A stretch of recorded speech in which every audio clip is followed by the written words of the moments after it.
Welcome to What's in the DVD Box podcast. The only podcast asking what is in fact in the DVD box. Introducing your hosts, Jonathan Lind and David Winkler. Now, welcome to the pod. Welcome back to What's in the DVD Box podcast. David, what's in the DVD box? Well, in honor of our nation's Independence Day, we have to look ahead toward the world's Independence Day, watching Independence Day, the movie from 1996. It was just probably felt like a good day to get an Independence Day. I had seen it before. I liked it. I literally have no idea why this one would be in and not something like Men in Black, which arguably I liked more. It's just, who knows? Maybe I got an extra bag of Cheetos as well and thought all the reasons that I could imagine why it's in the box are just, I think it was cool, so I bought it.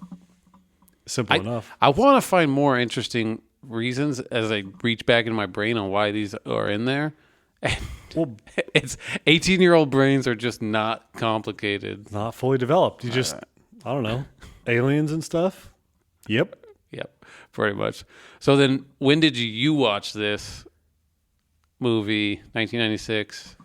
You were 8. Probably didn't watch it then. Didn't watch it then, but it probably wasn't too long after. I think this was one of those, like, saw it on TV, probably at like a cousin's house, of like a TBS sort of special. Yep.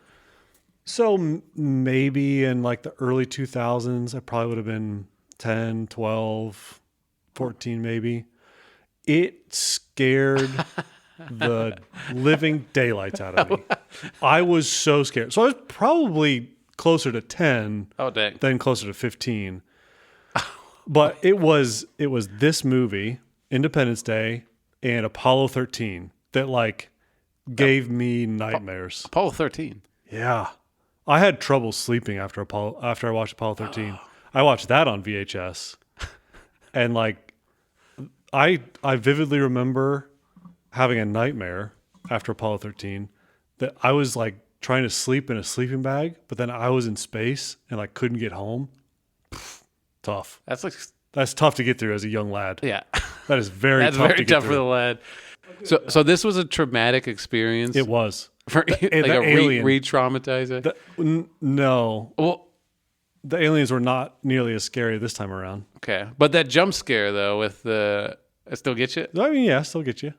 I mean, the first time I watched it, which I don't know how old I was, but like that did get you. Oh, yeah. That was like, whoa. Terrifying. What's gonna happen? Yeah, legitimately terrifying. So, and then you have like all the tentacles. Oh, yeah. No. Let's get the synopsis, though. Okay.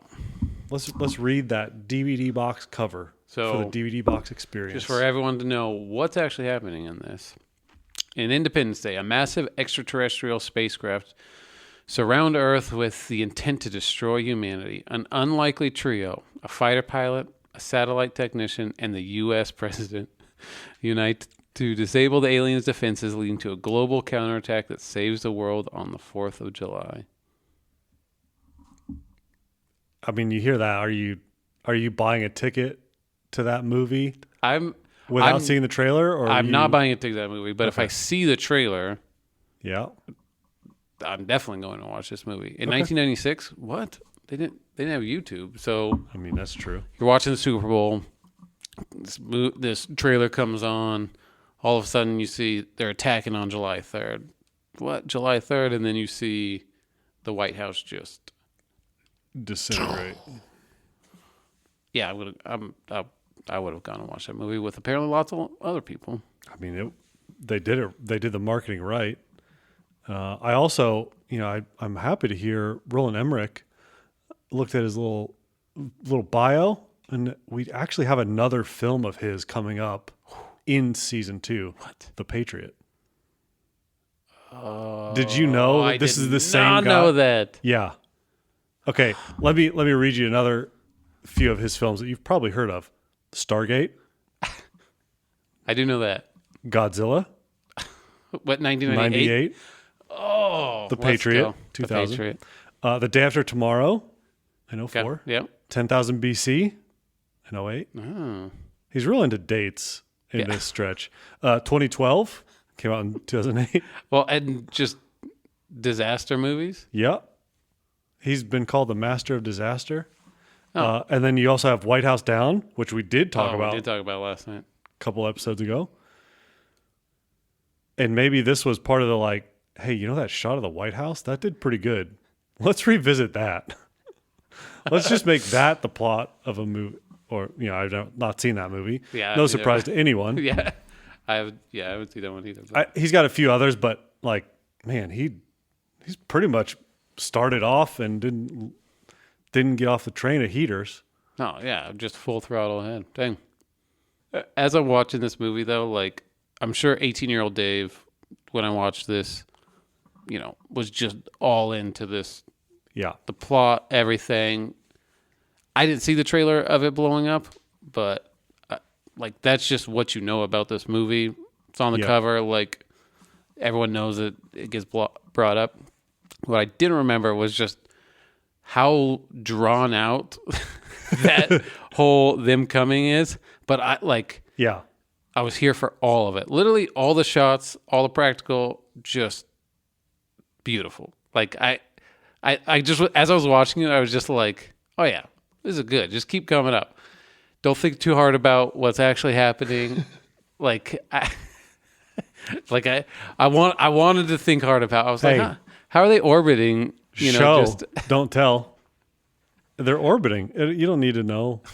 I was like, they're doing it. They're just stationary. Like, are they literally changing the Earth's mass as it's going around?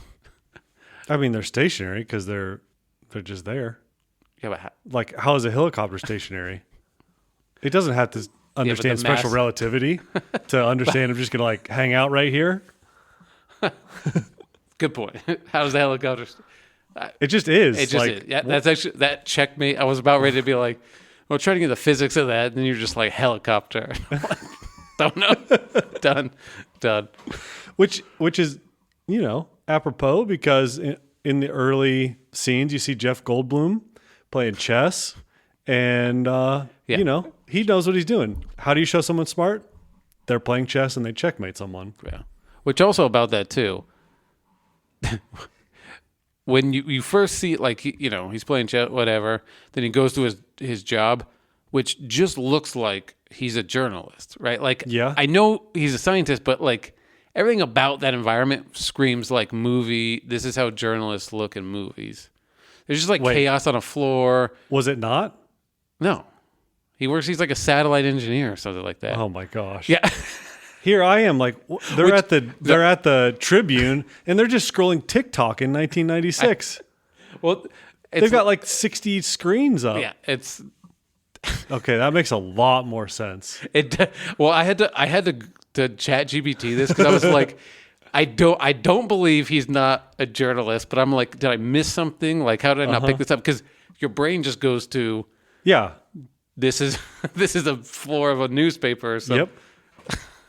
I'm glad you thought that too, because I was so confused by it. Like, and I just assumed he was like the audio engineer, or the engineer for like whatever broadcast they're doing. Yeah, I mean, someone's got to, ChatGPT says he's a satellite engineer, which I don't even know is a thing. Like, he's went to school for satellite. He's an importer-exporter of satellite signal. Subcontract to Vandalay Industries. He's just, just doing some math and this signal's doing this thing. Yeah. Okay. So what was going through your head when he starts piecing some things together and there's signal and he found the signal and then the conclusion is, boom, we got a countdown.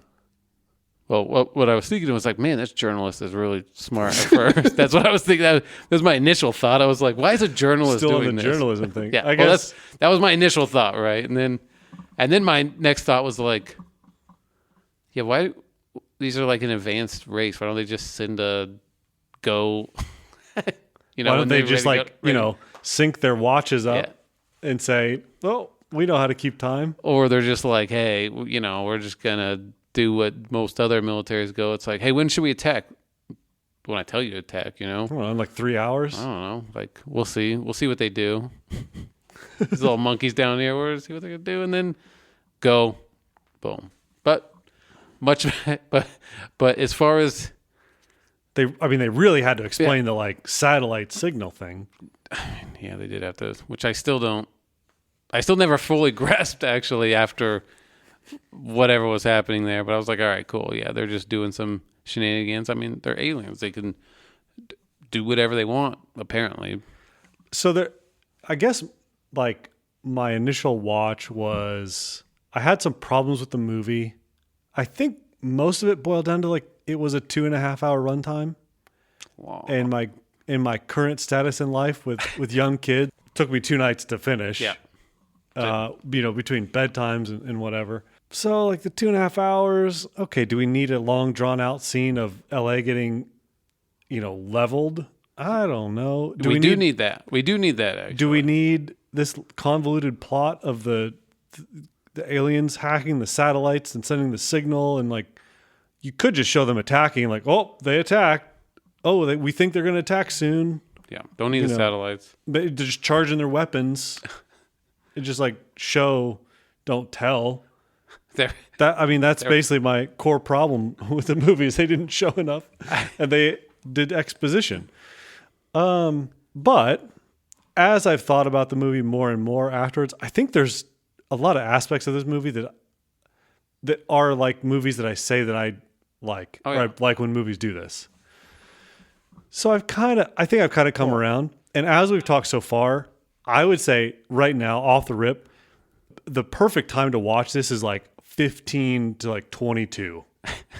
Just like, this is a big time action movie. There's some huge set pieces. You're kind of still too dumb to know a whole lot and care about random details about satellites. You just think, wow, that sounds smart, whatever. Yeah.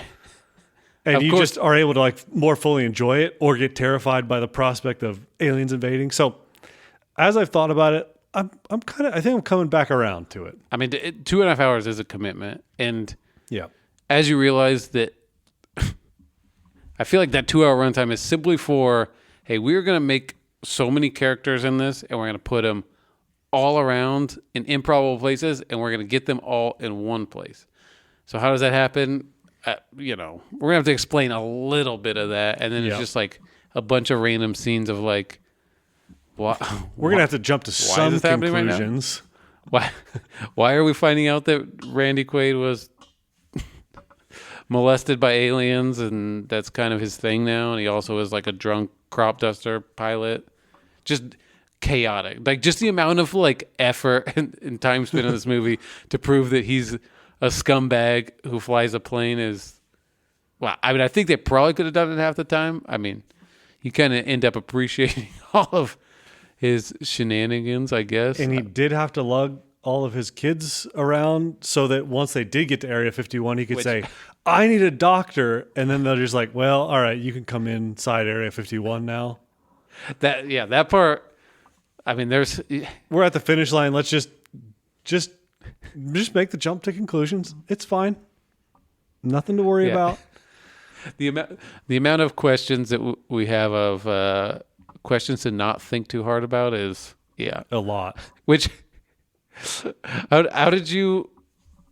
Were there times where you're watching this movie where you're just like, I feel like people are not handling this to the level of like concern that they should have for the situation? Yes. I don't know if I'd phrase it that way. But it was very much a thought of like, what are these people doing? I mean, is this your conclusion? There's some of it that's like, hey, let's get out of here and like let's bring the dog, and then like Jasmine escapes and survives while surviving with her kid, and the dog makes it. No one else survives. No one else got into the subway. I mean, yeah, that's a don't think too hard. But I'm just like, so we're stripping while there's a giant alien spacecraft out there. We're just going into work. I mean, we gotta pay the bills. Are we? That's a weird. You're just. It's a summer blockbuster. We got to show the booty. I mean, if you're in Kansas City, presumably not one of the 30 cities. No. No. Not when Iraq is one of them. You know, we've got other places on Earth, but yeah, I just think like maybe here where you're going to the strip club if you're here, but if there's one up above you in L.A., I think we're doing anything. I'd be like, I kind of don't want to be around that. I mean, now, we've seen what happens when giant alien spacecraft come and like we know we would be shrewd enough to know that we got to leave. But I just think the general like everything leading up to them is just like everyone's like, yeah, it's whatever, kind of normal stuff, kind of weird, whatever, which could happen, I guess now. But then just like throughout the movie, there's just like little jokes happening, and you're just like, worried about the phone on the plane as we're driving or like flying away from the fact that they're about to blow up Washington D.C. Right. There's just a level. There's a lot levity, but I appreciate it. It's not a criticism that I'm saying. I'm just like, I kept finding myself being like, you guys should be way more worried than you are right now. Which is, I mean, maybe that's just because we're starting to get old and worried about things because we've seen it. That's an unk take right there. Which I think kind of reinforces my idea that like, hey, 15 to 22 is probably the perfect time to go watch this movie. You're going to have so much fun. You won't care about any of this stuff that's going through our heads. Like, okay, so like here's an example. You see the World Trade Centers, rip in peace. Miss those guys. Yeah. But we're in New York City. You get one glimpse, and then it's just like immediate 18-car pileup, fender bender. Because people are just like, I'm going to stop, get out of my car. And also, no one else is paying attention, so they're going to just ram the car in front of them. Because I guess it's just sort of a trope. Yeah. New York City, cars, pile up. But here's where can you imagine the like insurance claims for this situation? Like, what are we like? We survive and like, man, I gotta call up State Farm. I gotta call up, State Farm got blown up. I mean, like, what? Like, are we processing claims sometime in the next month? Like, am I getting anything for this? I mean, because it wasn't that the aliens destroyed my car. It was that the guy behind me couldn't stop in time. Sir, I need $6,000 for my car because he just rammed me because he's an idiot. I mean, they all got melted, and then presumably a spaceship fell on top of it.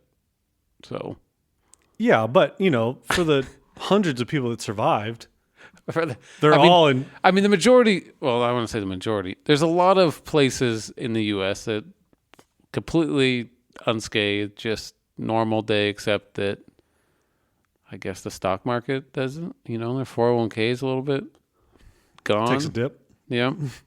I don't think they're worried about claims too much. Just like, yeah, I mean, all right. Maybe it's a FEMA situation. I don't know.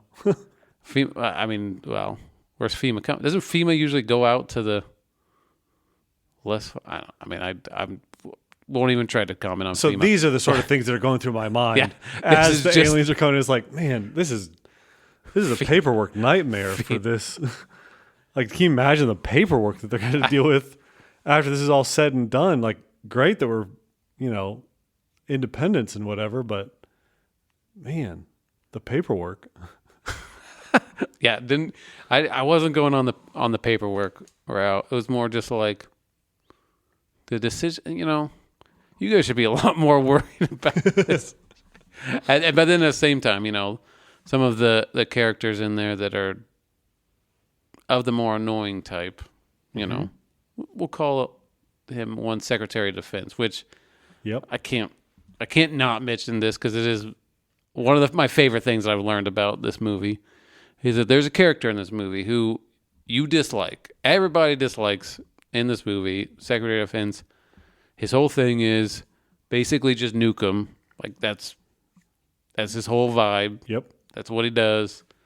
That's what he suggests over and over. Like the third line is like launch the ICBMs. Yeah. I mean, he doesn't really have any other thing other than that, which, to be fair, it's got to cross everyone's mind, be like, is this going to blow us up? I don't know. Why don't we nuke it first?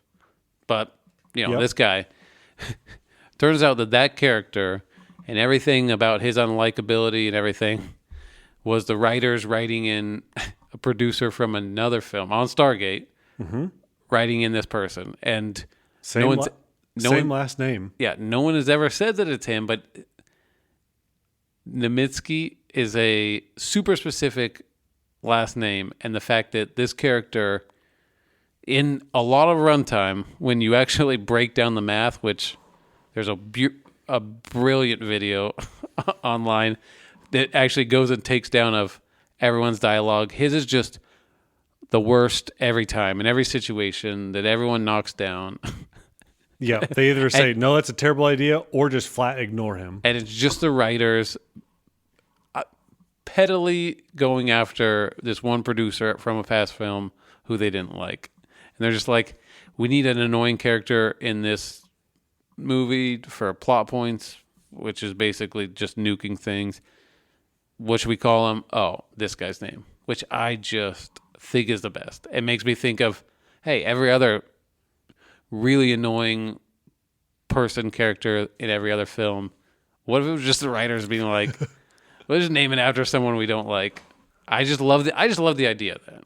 Do you have other examples you've thought All of? I can think of. I hope this is the case. All I can think of is the word. Like my least favorite character in a movie is Private Upham in Saving Private Ryan, when he sits there while the guy died. Oh, I forget the other character's name, but I just know Upham sat there and let him die, and the German walks by him, and I was like, that's the worst guy. And if that was just like someone bully that, bullied Spielberg or something in elementary school, I like to think that's the case. Probably not. I mean, I love the backstory of it. I would have I don't even know how this guy puts two and two together. He just hears the story, then dives into this. It's brilliant though, and the character is the worst. Yeah. He's very annoying. The YouTube video is a Secret Base, and yeah, it's a hilarious, like, wild take. You think, oh, there's going to be some tiny things here and there. No, it's like the whole movie, the whole character. Yeah. And then finally at the end, when the president addresses him, it's like, that's the only time they use his name Is to fire him. And he's like, yeah, that's cathartic. Yeah, exactly. Okay.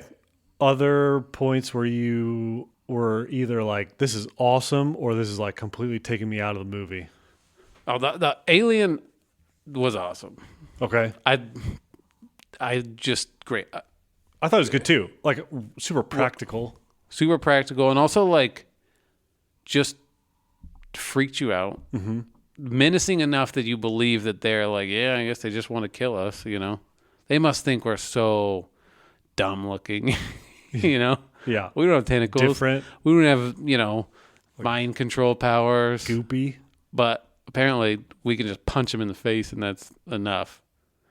I'm just going to tell you, it's dumb, but I love the fact that they have this exoskeleton thing that, presumably is like bulletproof and everything, and all it takes is just a blunt force good trauma punch. to the head.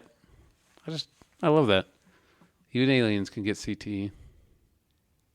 Classic. Absolutely classic.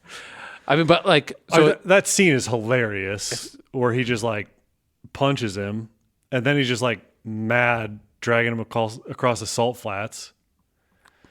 The problem I had right before that, though, is he ejects. That landing, he broke every single bone in both legs. But it didn't. If you rewatch that, it's like that guy cannot use his legs ever. And sorry, sir, it's probably not service related from the VA. Like, we're not From the VA. Nah. 0% coverage. Sorry. I mean, that's funny that you think that, because he was just fine after. And he popped back up, and I was like, well. And he had enough, wherewithal to then punch an alien. punch an alien because he's mad, and then he's just like, I would I'm going to haul this alien with me. It's probably going to be important. yeah, that scene keeps like, okay, so you're just so mesmerized by like he just like saw the alien and just punched it. But in the like 5 to 7 minutes of runtime that was like leading up to that, it's just they try to attack a ship. It's got force fields. 1 million fighters come out.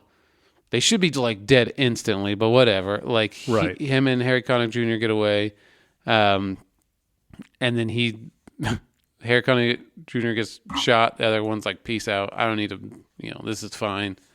He figures out a way to get it. Like all of that wild stuff happening. Punches an alien, and then an entire completely. We have no idea why. There's a whole bunch of motorhomes driving side by side across this desert coming. I mean, it's a great lot. So many of RVs. And why would you? I mean, I guess I just think, we don't want to get the dust in our things, so just spread out wide. Why are they there? I mean, they spread out wide, David, because it looks cool. It looks so cool. It is so cool. One of the best shots. Like it goes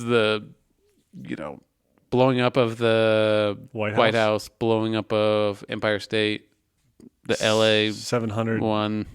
RVs all spread out on the salt flats, and then the dog jumping. Oh, true. The dog jumping. Into I was trying to like mentally rank that because I forgot about the dog. It's a good dog. It's a good Great dog. Probably up there. A couple slots down. Flying Doritos. You just get a whole squadron of B-2s in formation. I'm here for it. Yeah. It was about that time where I finally was able to sort of like let go of any qualms I had with the movie and just sort of like, I'm just going to let this final act play out. Just let it go. Sit back and relax and enjoy it. Because the Flying Doritos came, and then I was like, literally, I'm back in. You literally can't. I mean, I have all these questions about things to not think about, and I know we can't help but think about them. All we should be thinking about is how cool that alien was, just grabbing the doctor, slamming him up against the wall and talking through him. Like, that's cool. That's pretty cool. With a smoky room and everything. Yep. Super cool. And then they just shoot the alien after the fact, after it just talks mad crap to him. Like, yeah, we're just here to kill you. Buddy, we've got guns. This is America. And then bop, bop, bop, bop, bop. And then the response is nuke them. Yeah, now we're going to nuke them. Which is definitely how all this would go down, but like just a wild scene. Also, how are we letting all of the campers into the secret government base? Or are we just like, what are we doing when they're all rolling up, like, and they know they're in there? Are we just shooting on them? Like, I mean, obviously seeing an alien in the back of a truck would be like, hey, yeah, let's get this in here. Gosh, the alien is so cool though. I can't like, just scary looking. Like, it's just a great alien. As far as aliens go, my overall point is that the aliens are cool and they make me happy, and they make me also a little bit scared. If I was watching a 10, I would be definitely scared. This is not one I will show my kid till he's 14, 15. Bro, like right in the. I mean, you are just nailing this like 15 to like 22. 16. You're like, yeah, I'm not scared. But you're like, you're kind of like, oh. But when that happens, like I'm gonna be looking over when that jump scare happens. Be like, well, you got you, bud.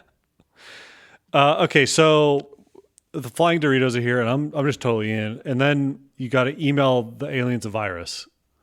I mean, this is we're cool with this, or we're not? I mean, this is the plot point of all plot points. Fly an email to them. This is what I was thinking about. Like, they went with this decision in this movie. Like, I mean, they couldn't know that everyone's gonna like know how ridiculous this is. People just started hearing about viruses and computer viruses. That just started to hear about the internet. Email them a virus. That's right. But it's just such like a wild premise of like, so okay. It's like today, if we're like, we're going to use AI, and AI will send them a virus. But it's like That sounds way worse. So you can watch Star Wars. Yeah. Know it was made back in the day. Look at every screen in there and be like, my kid's random alarm clock has a better screen on it than these screens that are on everywhere all over this. And you're like, okay, I can understand that. But it's not like the plot point, not like the whole thing. You can understand in any of these movies, it's like, oh, Star Wars, you just, shoot the thing and it blows up, like. Right. Not like, hey, let's take this very Earth technology and it's just gonna it's just gonna work. Kind of work. It's just a wild premise that you like. It has to take you out a little bit, but doesn't matter because then they just nuke. They just nuke it. I mean, probably what was less believable for me is like, oh yeah, now we're just gonna organize via Morse code. Like, if they're cracking their satellite signals, shoot, Morse code. There's just some beeps and boops and stuff. Can't decode that. I mean, it is a little bit crazy that we just have Morse or whatever those lines set up all over the case. Oh yeah, of course we do. Anyways, okay, so we get to the final. They launch the nuke. And then we get the president giving his speech, and then we're going up in what was it, F-16s, and you just Randy Quaid, cousin Eddie. I mean, you're moving past the speech, like you. I mean, walk me through how you're going through all this. I mean, tell me a better speech that you've seen. I haven't in cinema. There isn't. It's iconic. It really is iconic. It gets you fired up. Like as I was watching it, I was actually listening to it full transparency on the way driving over here tonight because I was like, just need to get pumped up a little bit. Like, yeah, this is for our independence. Like, this is for our independence. We're fighting for everything here. I wanted to pause the movie and just start chanting USA and wake up all my kids and just start saying USA, USA. It is USA, but this is an Independence Day for everyone, which is why everyone would get to chant USA. Just one world government after that. Well, that's what would have. That is what would have happened. But like, you're okay with it because it's like, well, that's a good speech.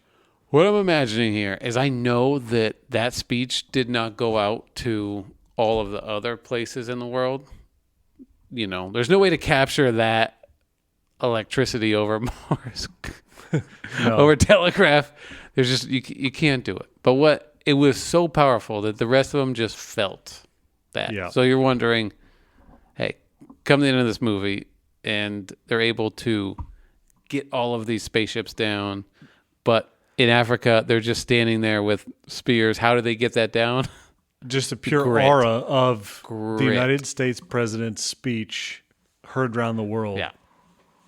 So that the Israeli and the Iraqi Air Force come together and are fine with it.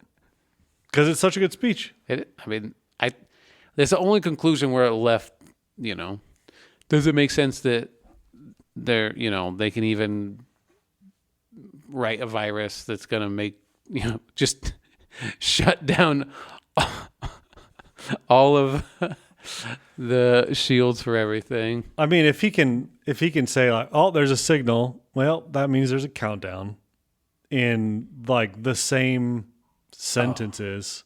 Yeah, I forgot. And naturally, and he played chess too. I forgot about the chess he's part. Probably been cooking on this virus.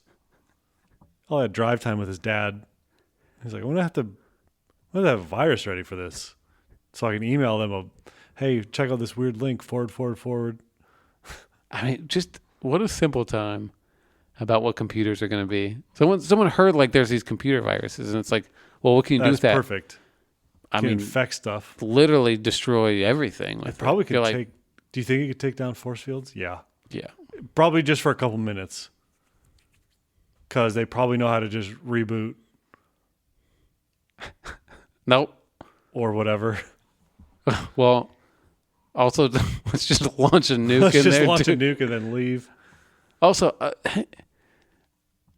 I mean, Yeah, I'm again, not- no, don't you can't think about it too hard. no. I'm just asking you if you're like, it's the best part about alien ships is that you can just shoot them in one spot and they blow up completely. It's the best part. I think if you shoot any ship with a nuke in space, No, you're not. You're missing what I'm saying. no, I'm not. Because one of The the nuke best. is on the inside. But yes, I understand that's how that blew up. But what about the ones Oh. down there? And you're just like, Randy Quaid's gonna fly it right up that Up yours. up the pooper of the the space. Hello, boys. I'm back. Yeah, which did I think? Oh, I wonder how each of these other ones went down. They're just in Africa, being like, "All right, someone fly up there, Find a way. find a way." I mean, I'll tell you what I'm all here for in this movie is all the practical special effects, which you just kind of miss out on these days because Yep. 100 out of 100 times that White House is getting blown up, not with practical effects, and it will look worse. And even the shots that were like the fire explosions and like the cars that were getting flipped up in the air. Some of those felt like they were like CG, or like they were like, it was almost they had one car that they flipped and then they like copy and pasted it and like rotated the car a little bit. And like those, just like the repetitive nature of it, Well, like that sort of took me out, even in this one. Whereas like, man, compared to the other like pure 100% end-to-end practical, yeah. like definitely took me I out. I mean, even like the operating scene when they're operating on the alien, it's like, Yeah. that's just a thing that they made and they're slicing it open. Yeah, everything about the alien too. It's just disgusting, and then it Yeah. opens up, but it puts you right into it because Yeah. you're like, I mean, imagine that being CG. That would be terrible. Terrible. You know, and you know, CG always, as soon as you put something in there, it like dates it, right? Because Right. they probably saw that, you know, that scene where the dog's jumping, you know, into the door that the stripper kicked a hole in because She got Stripper powerful powers. legs. that one they're like, you know, some green screen as a dog's jumping in. It just looks terrible because it's dated. Yeah. What doesn't look terrible, and I don't know exactly how they did it, is the reveal of the spaceships coming down with all the clouds and everything. I don't know why all the clouds are there, but just all those shots over and over and over look great. Like they're just menacing, and it gives you like a sense of scale of of these freaking things. Yeah. Man, I was all about that first part of. I agree. I was surprised how little the like alien spaceships had that like take you out because of special effects effect. Yeah, no, they. I mean, maybe because it's so wide, but whatever they did on those, awesome. I mean, even the fighter scenes when the scale was big and you weren't kind of looking at the individual, like, you know, laser shooting, whatever, just cool scenes. Like if I can pause a movie and just be like, that's a cool scene, that puts me right in it. But also, question to you. Yep. I mean, I was very impressed with Will Smith's one-liners in this movie, and it just makes me think of Men in Black, which he has is the goated one-liner movie. That is probably the high mark for one-liners. Don't look at me like that. Oh wow. There's so many good ones. I mean, yeah, NYPD yes. means I will knock your podcast. Like, I mean, just amazing. Just there's so many. That's why I used to watch all the time and be like, me and my little friends would. Not. Sit there I'm and thinking repeat it. Bad Boys for the one-liners. I'm a Bad Boy has some good ones, but he's just take Will Yeah. Smith and be like one liner. Just do a bunch of one-liners. I mean, he just got him. Like, sir, I'm just getting ready to kick ET's ass. Yeah, exactly. Buddy, you have not seen what we've seen. That's not what was going to happen. Yeah, Doesn't matter. He's there. He's ready for it. Yeah. Hey, don't you shoot that green stuff at me. Oh, no. That's not what he said. He said, oh, no, I know you didn't shoot that green stuff at me. Just And like then that. again, he's just like mad because his day got interrupted by the aliens. And so he punched the alien. He's like dragging and tossing it out in the salt flat. Which is great cinema. It's what needed to happen. Can't think too hard about it. 'Cause everyone knows when you're stuck out in the desert, grab the largest thing around you and drag it across until someone comes and picks you up. Yeah. Welcome to Earth. Welcome to Earth. Which is, just amazing. Okay. I don't really think there's any dad fights in this movie, but I heard mention of a dad fight in the lore of the story. Oh. Between Jeff Goldblum and Mr. President before he was president. If we could be a fly on the wall for that. I heard tell of a scrap that you hear it and you're like, that sounds like what we've talked about for a dad fight. Like, it was not going to be pretty. Not going to be pretty. Two kind of... Not going to be some sort of definitive winner-take-all bout. Definitely not. They might have both come out as losers. We probably would have been disappointed to have actually seen it, which is why we didn't. Yeah. Oh, but it would have been... Echoes of a dad fight. Phenomenal. Yeah. I mean, the part of this whole plot is, this whole movie is built upon that dad fight. That didn't happen, He may not have been president. Jeff Goldblum may have been not a satellite engineer. Might have been way more important. I mean, he could have been, yeah. And they didn't need him to be important. They needed him to be right where he was. At the satellite engineer. Engineer building. Yeah. That's probably the hardest one to really wrap my mind around. He definitely works for a newspaper. Like, 100%. I guess a multimedia conglomerate. That was just TVs on the wall, so Yeah, the TVs in this movie were very CRT. Yep. I mean, just aggressively. Very aggressively. Hey, I don't miss those. I miss some things from back then. Just kind of like Jeff Goldblum's whole vibe. Yeah. Which he still kind of does, but he's young. And it's super cool. I mean, no scientist has a business being as cool as Jeff Goldblum. He plays the exact same role as he does in Jurassic Park, basically. And he just has no business being that cool. I mean, I work with scientists all the time. One may say satellite engineers, and none of them are that cool. That's true. That's part of why this is one of the iconic American movies. Like, if you're putting a list together, this is on the list. I mean, it is fitting of the reason that we're doing this today, of Independence Day. Independence Day needs to be celebrated. There's fireworks in here. Fireworks of aliens blowing up. My hot take is, I'm just here for it. If aliens are coming, they're going to kill billions of people. It's going to be bad. It's not going to be good. If they're coming in this way and they're just like, I don't know, we need a bunch of resources, but the only way to do it, it's a lot easier when you're all dead to do it. We don't need shenanigans. And they're just like, we're just going to blow it all up. Yeah, that's what's going to happen. Like, if the movie tried to pull punches, anytime a movie tries to pull punches on, like, Superman's flying around a city and breaking buildings up, yeah, that's going to happen.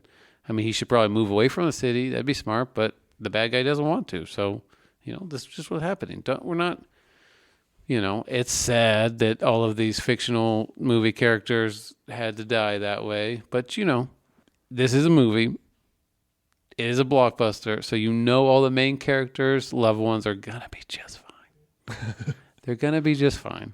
One will sacrifice. Wasn't expecting to be the first lady. But, it'll be just fine. So, yes, we need to blow up LA and cause as much death as possible. And then everyone's going to be kind of chill afterwards. Like, yeah, we blew them all up. Smoking cigars. It's cool. that was that the least believable part? We're just gonna. Well, sorry, we didn't make it. Will Smith and Jeff Goldblum were like, "Yeah, time to smoke a cigar. We're in space. No oxygen masks. No nothing. We're just trusting this alien spaceship has perfect air. Yeah. Also, there's no mention of gravity because we're not nerds. Yeah, that is. I'm glad they didn't. And so out. we're just gonna. Like, We're just gonna light up. Oh wait, no, we can't get out. All right, we're fine. but wouldn't you be weightless? Shut up, nerd. No, we wouldn't. We're about ready to nuke this thing. We're running out of budget. Computer virus. We're running out of budget. We can't do weightless. No, but it would have. This movie would not. I'm just going to say this right now. If they flew up there and their choice was for them to be floating around up there in that spaceship while trying to nuke it, this movie would have been ruined, completely ruined. They needed to be sitting right in there so they could run around and hide behind that the seats. That had to happen. There was no other way for this to happen. That's true. That's true. All right. Anything else? I don't know. I mean, this is a winner. All right. For those of us who are Americans, happy Independence Day. Happy 4th of July. Happy 4th of July. Stay safe out there. Light up some fireworks. For anyone else who's not an American, for our international audience, watch yourself an Independence Day. Yeah. And you too can celebrate our independence. Well, you don't even have to think of America. You can just think of the world's independence. From aliens. From aliens. All right. That's been What's in the DVD Box. I'm Jonathan. I'm David. Thanks for listening.